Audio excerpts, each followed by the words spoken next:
আসসালামু আলাইকুম ওরহমতুল্লাহ। বেসিক কম্পিউটার কোর্সের এই পর্বে সবাইকে স্বাগতম। আজকের পর্বে গুগল ক্রোম নিয়ে আলোচনা করব। প্রথমে আমরা জেনে নিব গুগল ক্রোমটা কি।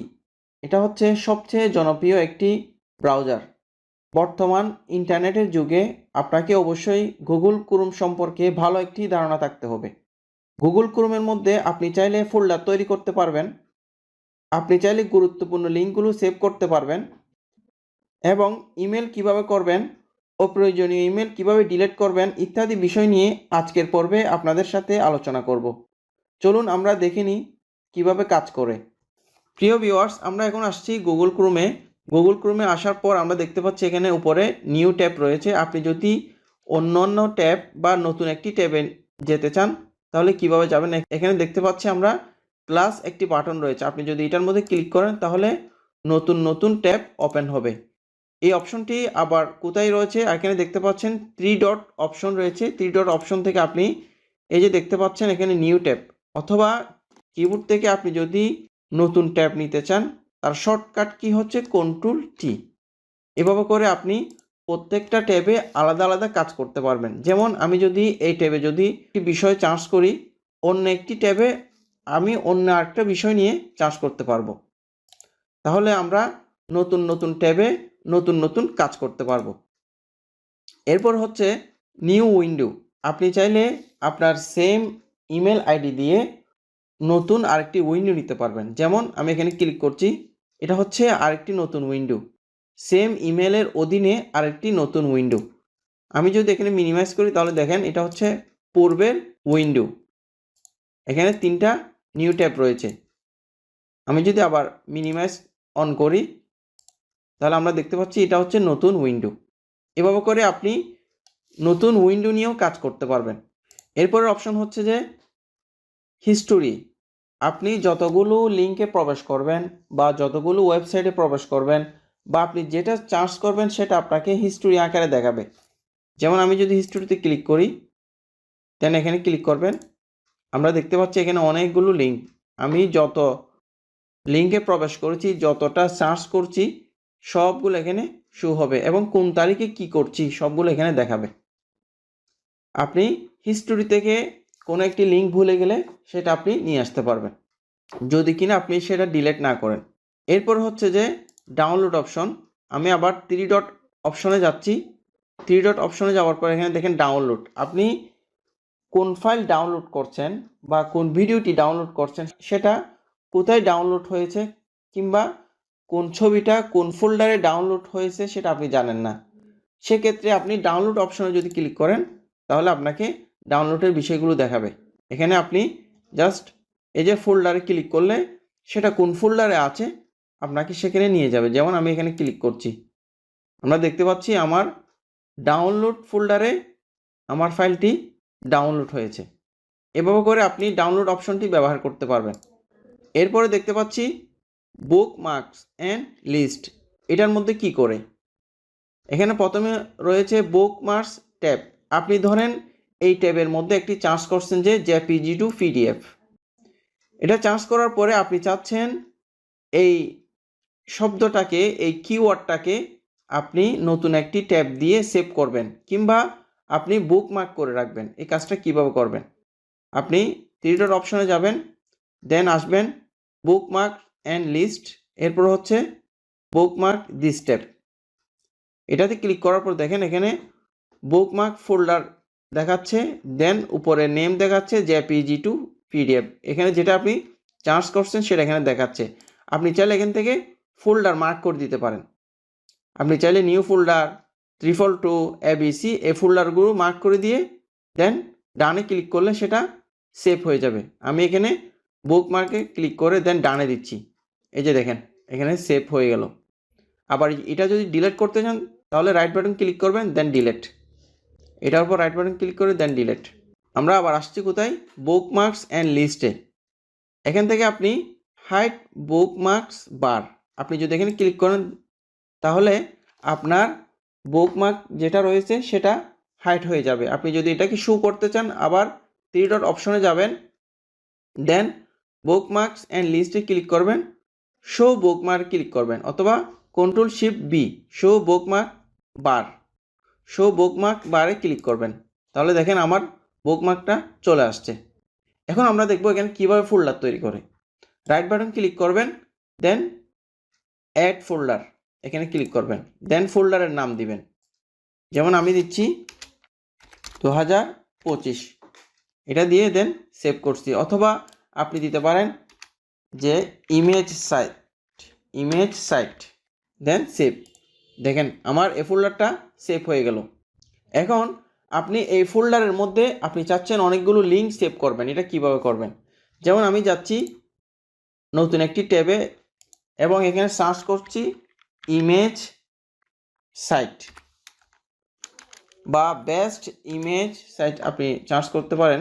এখানে দেখেন আমি ইমেজ সাইট দিয়ে সার্চ করছি, প্রথমে একটি লিঙ্ক আসছে, আমি লিঙ্কটাকে ওপেন করব। কিভাবে ওপেন করব দেখেন, আপনি যদি এটার উপর সরাসরি ক্লিক করেন তাহলে কিন্তু আপনি এই ট্যাবে থাকা অবস্থায় এই লিঙ্কে প্রবেশ করবেন, অর্থাৎ এখানে প্রথমে যে লিঙ্ক আছে সেই লিঙ্কে প্রবেশ করবেন। কিন্তু আমি চাচ্ছি প্রত্যেকটা নতুন ট্যাবে আলাদা আলাদা লিঙ্ক হবে, সেটা কিভাবে হবে সেটা করার জন্য আপনাকে রাইট বাটন ক্লিক করবেন, then open link in new ট্যাবে ক্লিক করবেন। তাহলে আপনি আপনার মূল যে ট্যাবটা আছে, যে কিওয়ার্ড দিয়ে আপনি সার্চ করছেন সেটাকে আপনি আলাদা ট্যাবে দেখতে পারবেন। এরপরে হচ্ছে আমি আরেকটু নিচে যাব, দেন এই যে দেখেন ফিক্স যাবে, এটার উপর রাইট বাটন ক্লিক করব, then open link in new ট্যাবে ক্লিক করব। এখন আমি ইমেজ সাইট যে ফোল্ডারটা আছে ওই ফোল্ডারের মধ্যে আমার এই লিঙ্কগুলোকে সেভ করব। কিভাবে করব, অর্থাৎ বুকমার্ক করে সেভ করব। দুইভাবে করা যায়। একটা হচ্ছে আপনি জাস্ট এটার উপর ডাবল ক্লিক করবেন, এখানে লিঙ্কের উপর গিয়ে আপনি এটাকে টেনে এই জায়গায় এনে ছেড়ে দিবেন, এই ফোল্ডারের উপর এনে ছেড়ে দিবেন, দেখেন এখানে চলে আসছে। আরেকভাবে করা যায়, সেটা কিভাবে করবেন, আপনি এই লিঙ্কটা সিলেকশন করবেন, দেন এখানে স্টার মার্ক দেখতে পাচ্ছেন, আপনি এটার উপর ক্লিক করবেন, দেন এখানে ফোল্ডারটা সিলেকশন করে দিবেন ইমেজ সাইট, দেন ডান। আমি যদি এখন এটার উপর ক্লিক করি দেখেন দুটোটা লিঙ্ক আমার এখানে সেভ হয়ে গেল। আপনি লাইফ টাইমের জন্য আপনার ইমেলের অধীনে অনেকগুলো কাজ করতে পারবেন। আপনার গুরুত্বপূর্ণ লিঙ্কগুলোকে সেভ করতে পারবেন, গুরুত্বপূর্ণ ফোল্ডার করে আলাদা আলাদা লিঙ্ক সেভ করতে পারবেন। যেমন আমার এখানে প্রত্যেকটা ফোল্ডারের মধ্যে আলাদা আলাদা লিঙ্ক আছে, আমাকে এই লিঙ্কগুলো আর খুঁজতে হবে না। এভাবে করে আপনার কাজের গতি বাড়ানোর জন্য অফিসিয়াল গুরুত্বপূর্ণ লিঙ্কগুলোকে আপনি সংরক্ষণে রাখতে পারবেন। এরপর অপশন হচ্ছে আমরা আবার 3 ডট অপশনে যাচ্ছি, দেন আমি এখানে বুকমার্কস অপশনে ক্লিক করে এখানে দেখেন শো অল বুকমার্ক, এটার উপর ক্লিক করলে কি আসে দেখেন আমার যত গুরুত্বপূর্ণ বুকমার্ক অপশন আছে সেগুলো দেখাচ্ছে। আপনি এটার উপর ক্লিক করলে আপনার যত ফোল্ডার ফাইল আপনি আলাদা আলাদা করে ক্লিক করে দেখতে পারবেন। আমরা ব্যাকে যাচ্ছি, এটা কেটে দিচ্ছি, আবার যাচ্ছি, দেন হচ্ছে বুকমার্কস অ্যান্ড লিস্ট। এরপর হচ্ছে আমরা বুকমার্কস ম্যানেজারে যাব। এখানে কি আছে ঠিক সেম, এখানে আপনাকে দেখাচ্ছে আপনার ফোল্ডার, যে কয়টা ফোল্ডার আছে, আপনার বুকমার্কের মধ্যে কি কি সেভ আছে, কি কি ফোল্ডার আছে সবগুলো দেখাচ্ছে। এভাবে করে আপনারা ফোল্ডার তৈরি করে আপনার লিঙ্কগুলোকে আপনি সেভ করতে পারবেন।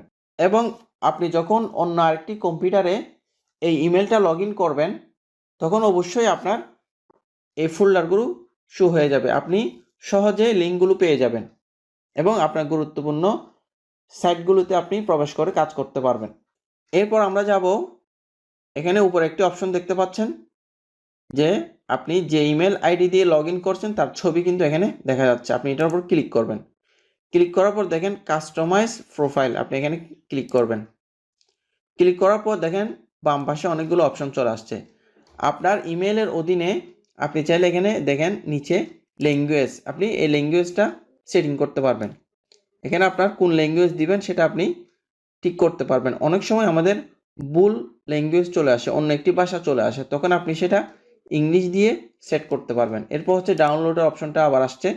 এটা কেন আসছে এখানে হচ্ছে আপনি চাইলে আপনার নির্দিষ্ট লোকেশন দিতে পারবেন, অর্থাৎ আমি যেটা ডাউনলোড করব সেটা এই জায়গায় সেভ হবে, এই ফোল্ডারে সেভ হবে, ডাউনলোডে সেভ হবে না, সেটা হবে ডেস্কটপে হবে, কিংবা নির্দিষ্ট একটি ফোল্ডার আপনি সিলেক্ট করে দিতে পারবেন। কিভাবে করবেন সেটা আপনি চেঞ্জে ক্লিক করবেন, চেঞ্জে ক্লিক করার পর এখান থেকে আপনি দেখেন বাম পাশে অনেকগুলো ফোল্ডার আছে, অনেকগুলো লোকেশন আছে।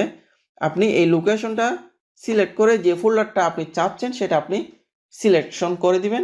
সেটা আপনি সিলেকশন করে দিয়ে দেন এই যে দেখেন এখানে সিলেক্ট ফোল্ডারে ক্লিক করবেন, তাহলে আপনার এই ফোল্ডারটা এখানে সেভ হয়ে যাবে। এভাবে করে আপনি ডাউনলোডের ফোল্ডার সিলেকশন করতে পারেন। এরপর হচ্ছে এখানে রিসেট সেটিং রয়েছে। আপনি যদি এটাকে পুনরায় পূর্বের মতো করতে চান তাহলে এখানে রিসেট অপশনে ক্লিক করবেন। দেন এখানে রিসেট দিলে আপনার ইমেলের অধীনে যে সকল কাজকর্ম হয়েছে সবগুলো একেবারে রিসেট হয়ে যাবে। আপনার ইমেলের অধীনে এই ব্রাউজারটা একেবারে রিসেট হয়ে যাবে। এরপরের অপশন হচ্ছে এক্সটেনশন। আমরা এক্সটেনশন নিয়ে আরেকটি পর্ব করব। আমরা একটু উপরে আসি, এখানে দেখতে পাচ্ছি অ্যাপিয়ারেন্স, এখানে রয়েছে পারফরমেন্স। আমরা অ্যাপিয়ারেন্স অপশনে যাব। এখানে অনেকগুলো গুরুত্বপূর্ণ অপশন রয়েছে, যেমন থিম, তারপরে রয়েছে এখানে কাস্টমাইজ ইউর টুলবার। আমরা থিমে ক্লিক করছি। থিমে ক্লিক করার পর এখানে দেখতে পাচ্ছি লাইট ডার্ক, ঠিক আছে। আপনি চাইলে লাইট অপশন দিয়ে ব্যবহার করতে পারেন, ডার্ক অপশন দিয়ে ব্যবহার করতে পারেন। এভাবে করে আপনি কাস্টমাইজ করে দেখতে পারেন। এরপর অপশন হচ্ছে দেখেন এখানে শো বুকমার্কস বার, যেটা আমরা কিছুক্ষণ আগে আপনাদেরকে দেখিয়েছি বা আপনাদেরকে শেয়ার করেছি, সেটা কিন্তু এখানে দেখা যাচ্ছে। আপনি যদি এখানে ক্লিক করেন অফ অন করে দেখতে পারেন। দেখেন এখানে উপরে আমার বুকমার্ক অপশনটি আবার কি হচ্ছে, অফ অন হচ্ছে। এভাবে করে আপনারা গুরুত্বপূর্ণ সেটিংগুলো কাস্টমাইজ করতে পারবেন আপনার ইচ্ছা মতো। এখানে দেখেন font size, font customize font, page zoom. আমরা এখন যে পেজটা, যে ইন্টারফেসটা দেখতে পাচ্ছি, এটা আপনি জুম কত পার্সেন্ট করবেন সেটা এখান থেকে সিলেকশন করে দেবেন। আমরা সাধারণত 100-তে রাখি। অথবা আপনি এখান থেকে থ্রি ডট অপশন থেকে আপনি এখানে কি করতে পারেন, জুমটা জুম ইন জুম আউট করতে পারেন। এখান থেকে আপনি জুম ইন করবেন, জুম আউট করবেন, প্লাস মাইনাসে ক্লিক করলে আপনি সেটা বুঝতে পারবেন। অনেকেই চায় যে আপনার গুগল ক্রোমের মধ্যে থিম সেট করবে, ভিন্ন ভিন্ন থিম সেট করবেন। তাহলে সেটা কিভাবে করবেন সেটা দেখেন নিচে দেখতে পাচ্ছেন কাস্টমাইজ ক্রোম। আপনি এখানে ক্লিক করবেন। দেন এখানে দেখতে পাচ্ছেন চেঞ্জ থিম। আপনি এখান থেকে ভিন্ন ভিন্ন নতুন বা আপনার ইচ্ছা মতো আপনি থিম সেট করতে পারবেন। যেমন আমরা যদি এখান থেকে একটি থিম অ্যাপ্লাই করতে চাই তাহলে কিভাবে করব, আপনি জাস্ট এখানে এটার উপর একটা ক্লিক করবেন। দেখেন ক্লিক করার পর এখান থেকে প্রত্যেকটা থিমের অধীনে আলাদা আলাদা অনেকগুলো সাব থিম থাকে। আপনি এখানে যেটা আপনার চয়েসেবল হবে সেটার উপর ক্লিক করে আপনি এটাকে সেট করতে পারেন। যেমন আমি এটা ক্লিক করছি, দেখেন অটোমেটিকলি এটা সেট হয়ে গেল। এভাবে করে আপনি থিম চেঞ্জ করতে পারবেন। আমরা এটাকে অফ করে দিব। এখন আমরা এখানে ক্লিক করব। ক্লিক করার পর চেঞ্জ থিমে ক্লিক করব। দেন এখানে দেখেন ডিফল্ট ক্রোম, এখানে ক্লিক করব। দেখেন আগের অবস্থায় চলে আসছি আমরা। এভাবে করে আপনি থিম কাস্টমাইজ করতে পারবেন। আইডির যে ছবিটা দেখতে পাচ্ছেন, আমরা এখানে আবার ক্লিক করব। দেন আমরা যাব কাস্টমাইজ প্রোফাইলে। এখান থেকে দেখেন একটা অপশন রয়েছে যে সার্চ ইঞ্জিন। আমরা জানি অনেকগুলো সার্চ ইঞ্জিন রয়েছে, ইয়াহু, বিং, গুগল। আমরা এখান থেকে ইচ্ছা মতো আমরা কি করতে পারবো, সার্চ ইঞ্জিন চেঞ্জ করতে পারবো। যেমন এখানে রয়েছে গুগল, বিং, ইয়াহু। এগুলো আপনার যদি পরিবর্তন করার প্রয়োজন হয় তাহলে আপনি এখান থেকে আলাদা আলাদাভাবে সেট করতে পারবেন, চেঞ্জ করতে পারবেন। এরপর আমরা দেখব আরেকটি গুরুত্বপূর্ণ অপশন। বাম পাশে দেখতে পাচ্ছি এখানে অ্যাপস দিয়ে একটি অপশন রয়েছে। আপনি এখানে ক্লিক করলে দেখেন আপনার গুরুত্বপূর্ণ অ্যাপসগুলো আমরা দেখতে পারবো। যেমন একটি ইমেলের অধীনে অনেকগুলো গুরুত্বপূর্ণ অ্যাপস থাকে। প্রথমে রয়েছে ডক্স, এরপর রয়েছে জিমেল, এরপর রয়েছে গুগল ড্রাইভ, এরপর রয়েছে শিট, স্লাইড, হোয়াটসঅ্যাপ, ইউটিউব। আপনি প্রত্যেকটার আলাদা আলাদা ব্যবহার করতে পারবেন, প্রত্যেকটার আলাদা আলাদা ব্যবহার রয়েছে। আমরা এখন দেখব জিমেল। এটা আগে ছিল ইমেল, এখন বর্তমানে কি হয়ে গেল, জিমেল হয়ে গেল। আপনি যখন চার্জ করবেন, আমি নতুন ট্যাবে যাচ্ছি, এখানে যদি আমি ইমেল চার্জ করি তাহলে কি আসবে, ইমেল, সাথে কি চলে আসছে, জিমেল। আমি এটার উপর একটা ক্লিক করব। ক্লিক করার সাথে সাথে আমাকে কোথায় নিয়ে আসছে, জিমেলের ইন্টারফেসে নিয়ে আসছে। আপনি এটা অনেকভাবে ওপেন করতে পারেন। কিভাবে করবেন, আমি নতুন ট্যাবে যাচ্ছি, এই যে এখানে দেখেন জিমেল। তাহলে আমরা দুইভাবে আসতে পারি, অথবা আপনি সরাসরি এই অ্যাপস অপশন থেকে জিমেলে ক্লিক করবেন। প্রথমে দেখিয়েছি সার্চ করে কিভাবে আনবেন, এরপরে হচ্ছে সরাসরি এখান থেকে ক্লিক করে, এরপরে হচ্ছে আমরা অ্যাপস অপশন থেকে, তিনভাবে আপনাদেরকে দেখিয়েছি। এখন আমরা দেখব কিভাবে ইমেল করে। ইমেলের অনেকগুলো অপশন রয়েছে, এগুলো নিয়ে আমরা পরবর্তীতে আরেকটি ভিডিও করব। আপনি কাউকে ইমেল করার জন্য প্রথম কাজ হচ্ছে আপনাকে এই অপশনে যেতে হবে, ইমেলটা অন করবেন। ইমেলের ইন্টারফেসে আসার পরে আপনাকে যেতে হবে কম্পোজ, আপনি কম্পোজে ক্লিক করবেন। ক্লিক করার পর এখানে দেখেন টু মানে আপনি যার কাছে পাঠাবেন, যার আইডিতে পাঠাবেন, আপনি এখানে টুর মধ্যে যার কাছে পাঠাবেন তার আইডিটা দিবেন। যেমন আমি এটা সিলেকশন করছি। এরপর হচ্ছে সাবজেক্ট, যেমন পার্সোনাল ইনফো। আপনি কি পাঠাতে চাচ্ছেন, কোন বিষয়ে তাকে মেল করতে চাচ্ছেন, তার একটি সাবজেক্ট দিবেন।